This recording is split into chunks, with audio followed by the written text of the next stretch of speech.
वैसे तो हमारे देश में बख्तियार खिलजी और नालंदा विश्वविद्यालय के संबंध में कई कहानियां प्रचलित हैं, लेकिन मैं इस वीडियो में आपको तबकात-ए-नासिरी में लिखी हुई कहानी को पढ़ाने वाला हूं। तो आज मैं इस वीडियो में चर्चा करने वाला हूं बख्तियार खिलजी और नालंदा विश्वविद्यालय के बारे में। अगर आपको अपने नोट्स तैयार करने हैं तो डिस्क्रिप्शन बॉक्स और कमेंट बॉक्स में वेबसाइट की लिंक दी गई है, तो आप वहां से जाके अपने नोट्स तैयार कर सकते हो। तो चलिए इस वीडियो की शुरुआत करते हैं और पढ़ते हैं बख्तियार खिलजी और नालंदा विश्वविद्यालय का इतिहास। यह है सूचना, तो इसे आप जरूर पढ़ें। सबसे पहले हम बात करेंगे ऐतिहासिक तथ्यों की, और ऐतिहासिक तथ्यों में सबसे महत्वपूर्ण माना जाता है तबकात-ए-नासिरी ग्रंथ।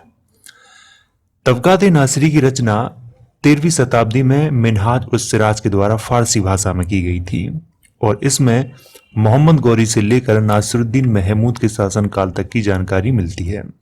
बख्तियार खिलजी का उल्लेख तबकात-ए-नासिरी में ही किया गया है, और इसके अलावा किसी अन्य ग्रंथ में बख्तियार खिलजी का उल्लेख नहीं किया गया है। मैं आपको बता दूं कि बख्तियार खिलजी ने नालंदा विश्वविद्यालय को तोड़ा, इसकी जानकारी आपको केवल एक ही ग्रंथ में मिलती है, और उसका नाम है तबकात-ए-नासिरी। और तबकात-ए-नासिरी की रचना मिन्हाज-उस-सिराज के द्वारा फारसी भाषा में 13वीं शताब्दी में की गई थी। इसके अलावा और किसी अन्य ग्रंथ में इसकी जानकारी नहीं मिलती है। सबसे पहले हम बात करेंगे बख्तियार खिलजी के इतिहास पर। बख्तियार खिलजी का जन्म अफगानिस्तान के हेलमंद प्रांत में हुआ था। बख्तियार खिलजी का पूरा नाम इख्तियारुद्दीन मोहम्मद बिन बख्तियार खिलजी था। काफी लंबा नाम है, लेकिन इसे आपको याद रखना है क्योंकि ये एक बार एग्जाम में पूछा गया था। कुतुब-उद-दीन ऐबक ने बख्तियार खिलजी को बिहार और बंगाल का सूबेदार बनाया था। बख्तियार खिलजी ने सबसे पहले बिहार पे आक्रमण किया, और उस समय बिहार के राजा इंदुमन भीरू थे, लेकिन इंदुमन भीरू बख्तियार खिलजी के आक्रमण का सामना नहीं कर पाए। इंदुमन भीरू की पराजय के बाद बख्तियार खिलजी ने सबसे पहले नालंदा विश्वविद्यालय को नष्ट किया, और उसके पुस्तकालय को आग के हवाले कर दिया था, जिसमें उस समय लगभग 90 लाख पांडुलिपियां रखी हुई थी। सभी जलकर खाक हो गई थी। अब यहाँ पे एक प्रश्न खड़ा होता है कि बख्तियार खिलजी ने नालंदा विश्वविद्यालय को क्यों जलाया। इस संबंध में वैसे तो अनेक कहानियां प्रचलित हैं, लेकिन एक कहानी है जो बहुत ज्यादा प्रचलित है, उसकी मैं चर्चा आपसे यहाँ पे करूंगा। लेकिन ये कहानी जनश्रुतियों पर आधारित है। जनश्रुतियों का मतलब होता है जनता की सुनी हुई कहानियों पर आधारित है। तराइन के दूसरे युद्ध के बाद बख्तियार खिलजी बहुत बीमार हो गया था। तुर्की तथा अफगानी हकीम उसे ठीक नहीं कर पाए। उसी समय किसी ने बताया कि नालंदा विश्वविद्यालय में एक प्रसिद्ध ब्राह्मण वैद्य राहुल श्रीभद्र रहते हैं, वो आपको ठीक कर देंगे। इसके बाद बख्तियार खिलजी के पास राहुल श्रीभद्र को लाया गया, लेकिन बख्तियार खिलजी ने एक शर्त रखी, मुझे बिना हिंदुस्तानी दवाइयों के ठीक करके दिखाओ। अगर तुम ठीक ना कर पाए तो मैं तुम्हें मार दूंगा। राहुल श्रीभद्र ने बख्तियार खिलजी की शर्त मान ली, और 7 दिन बाद वह फिर से बख्तियार खिलजी के पास आए और उसे कुरान प्रदान की, और कहा कि प्रतिदिन इसका पाठ करना है। बख्तियार खिलजी ने कुरान का कुछ दिनों तक पाठ किया, वह ठीक हो गया, क्योंकि राहुल श्रीभद्र ने कुरान के प्रत्येक पेज पर दवाई का अदृश्य लेप लगा दिया था। जब भी बख्तियार खिलजी कुरान का पाठ करता तो प्रत्येक पेज को पलटने के लिए थूक का इस्तेमाल करता था, और दवाई धीरे धीरे उसके अंदर चली जाती थी। बख्तियार खिलजी जब पूर्णतः ठीक हो गया तो उसने सोचा कि इतना अच्छा ज्ञान किसी दूसरे धर्म में कैसे हो सकता है, क्योंकि सबसे अच्छा ज्ञान तो इस्लाम में है। इस्लाम के अलावा किसी दूसरे धर्म में इतना अच्छा ज्ञान कैसे है? इसका ज्ञान केंद्र कहाँ है? इसके ज्ञान के केंद्र को नष्ट किया जाए। इसीलिए बख्तियार खिलजी ने नालंदा विश्वविद्यालय को नष्ट किया था। परंतु ये जनश्रुति है, इसमें कितनी सच्चाई है इसकी पुष्टि कोई नहीं कर सकता। कुछ लोग यहां तक कहते हैं कि नालंदा विश्वविद्यालय को जलाने में बख्तियार खिलजी के साथ भारतीय राजाओं का भी हाथ था, लेकिन जैसा कि मैंने आपसे कहा कि कहानियां हैं जो प्रचलित हैं हमारे समाज में, लेकिन सच्चाई कितनी है इसकी पुष्टि कोई नहीं कर सकता है। बिहार को जीतने के बाद बख्तियार खिलजी ने 1203-1204 में बंगाल पर आक्रमण किया। उस समय बंगाल के राजा लक्ष्मण सेन थे, लेकिन बख्तियार खिलजी के डर से वह अपनी राजधानी नदिया को छोड़कर पूर्वी बंगाल चले गए थे। बख्तियार खिलजी ने नदिया में खूब लूटपाट मचाई थी और उसने बंगाल की नई राजधानी लखनौती को बनाकर अपना शासन वहीं से शुरू किया था। अब करते हैं यहाँ पे चर्चा। देखिए, बिहार को जीतने के बाद बख्तियार खिलजी ने बंगाल पे आक्रमण किया और उस समय बंगाल के जो राजा थे जिनका नाम था लक्ष्मण सेन, लक्ष्मण सेन ने क्या किया कि उसका मुकाबला करने के बजाय उन्होंने उस समय इंद्री महाशांति यज्ञ का आयोजन करवाना शुरू कर दिया था।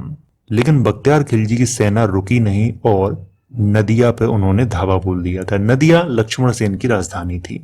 लक्ष्मण सेन को जब ये पता चला कि बख्तियार खिलजी नदिया पे आक्रमण कर चुका है, तो उन्होंने क्या किया कि अपने महल के पीछे के दरवाजे से निकल के पूर्वी बंगाल चले गए थे। पूर्वी बंगाल को आज बांग्लादेश कहा जाता है। तो फिर उन्होंने अंतिम जो अपना शासन था लक्ष्मण सेन का, तो वो उन्होंने वहीं से चलाया था, पूर्वी बंगाल से ही। इसके बाद क्या हुआ कि बख्तियार खिलजी ने नदिया में खूब लूटपाट मचाई और उसने बंगाल की नई राजधानी लखनौती को बनाया था, क्योंकि लखनौती ऐसी जगह पे स्थित थी जहां से बिहार और बंगाल दोनों ही सही पड़ते थे उसे, इसलिए उसने अपनी नई राजधानी लखनौती को बनाया था।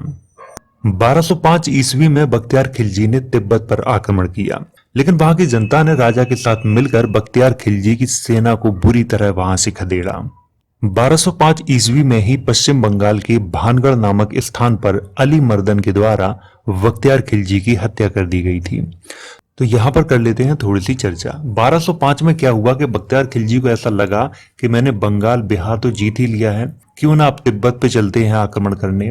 लेकिन उसे ये पता नहीं था कि तिब्बत और भारत में बहुत फर्क है, वहां की जनता और यहाँ की जनता में बहुत फर्क है। तिब्बत पे उसने आक्रमण तो किया, लेकिन वहां की जनता ने राजा के साथ मिलकर उसकी सेना को इतनी बुरी तरह से वहां से खदेड़ा कि बख्तियार खिलजी अत्यधिक बीमार हो गया था। इसके बाद 1205 के अंत में बंगाल के भानगढ़ नामक एक जगह है। देखिए, भानगढ़ एक राजस्थान में है, लेकिन वो भानगढ़ नहीं, एक बंगाल में भी, पश्चिम बंगाल में भी एक भानगढ़ नामक स्थान है। तो वहां पे अली मर्दन नामक एक सरदार था, उसने बख्तियार खिलजी की हत्या कर दी थी। तो ये तो था बख्तियार खिलजी का इतिहास। अब बात करते हैं नालंदा विश्वविद्यालय के इतिहास पे। नालंदा विश्वविद्यालय का इतिहास। नालंदा शब्द प्राकृत भाषा का शब्द है जिसका अर्थ कमल का फूल होता है।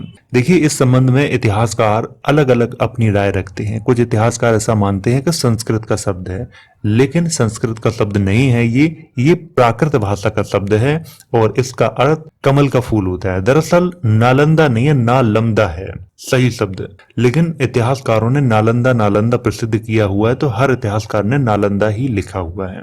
नालंदा विश्वविद्यालय की स्थापना गुप्त वंश के राजा कुमार गुप्त ने करवाई थी।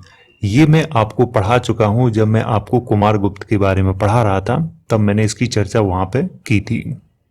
नालंदा विश्वविद्यालय भारत का प्रसिद्ध बौद्ध विश्वविद्यालय था। देखिए, बौद्ध विश्वविद्यालय के अलावा इसमें हर धर्म की पढ़ाई होती थी।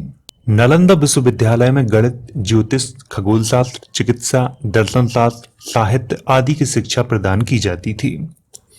आर्यभट्ट ने नालंदा विश्वविद्यालय से ही शिक्षा प्राप्त की थी।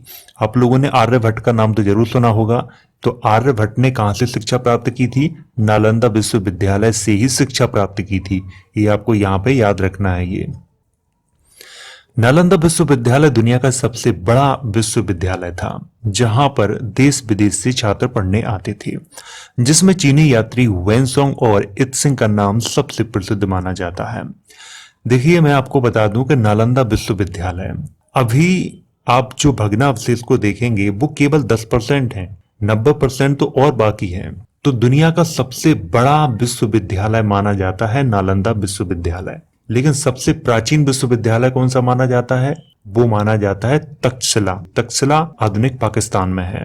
लेकिन सबसे बड़ा अगर विश्वविद्यालय की बात करें तो नालंदा विश्वविद्यालय का नाम आता है।